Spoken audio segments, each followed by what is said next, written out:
ചന്ദനകൃഷിയെക്കുറിച്ച് മനസ്സിലാക്കിയ പലരും ചിന്തിക്കുന്ന വിഷയമാണ്, എന്തിനാണ് നമ്മൾ ഈ ഗ്രോ ഫാമിംഗ് ഒക്കെ ചെയ്യുന്നത്? ഒറ്റയ്ക്ക് ചെയ്താൽ പോരാ, നമ്മളെ വീട്ടിൽ സ്ഥലമുണ്ടല്ലോ, നമുക്ക് ഒറ്റയ്ക്ക് ചെയ്യാമല്ലോ എന്നുള്ളത് ചിന്തിക്കാറുണ്ട്. ചിന്ത നല്ലൊരു കാര്യം തന്നെയാണ്. മിനിമം നിങ്ങൾ ഒറ്റയ്ക്ക് ചെയ്യാൻ പറ്റുന്നുണ്ടെങ്കിൽ ഒരു 2, 3, 4 തയ്യെങ്കിലും നിങ്ങൾ നടുവോ. കാരണം എന്താണെന്ന് വെച്ചാൽ വർഷങ്ങളോളമായി ഗവൺമെൻറ് പറഞ്ഞുകൊണ്ടിരിക്കുന്ന കാര്യമാണ്, പക്ഷേ നമ്മളിതുവരെ ചെയ്തിട്ടില്ല.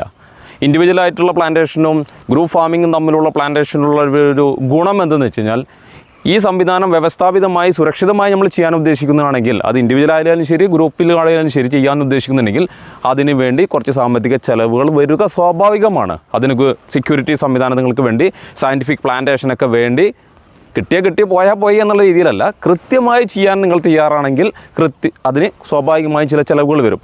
അത് ഇൻഡിവിജ്വലായി ചെയ്യുമ്പോൾ വലിയ ഭാരിച്ച ചിലവാണ്.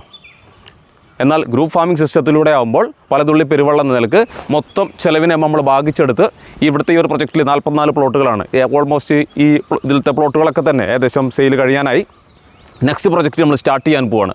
അപ്പോൾ ഗ്രൂപ്പ് ഫാമിംഗ് സിസ്റ്റത്തിലൂടെ ചെറിയ ചിലവിൽ സുരക്ഷിതമായി വ്യവസ്ഥാപിതമായി കൺസിസ്റ്റൻ്റായി ഇതിനെ മെയിൻറ്റെയിൻ ചെയ്ത് മുന്നോട്ട് കൊണ്ടുപോകാൻ കഴിയുമെന്നുള്ളതാണ് ഗ്രൂപ്പ് ഫാമിംഗ് സിസ്റ്റത്തിലൂടെ നമുക്ക് നേടാൻ കഴിയുന്നൊരു ഗുണം. കൂടാതെ കമ്പനി മുന്നോട്ട് വെച്ചുള്ള ഈ പ്രൊജക്റ്റിൽ നിങ്ങൾക്ക് 5 സെൻറ്റ് സ്ഥലവും നിങ്ങൾക്ക് ലഭിക്കുന്നു എന്നുള്ളതാണ് മറ്റൊരു ഇതിൻ്റെ പ്രത്യേകത.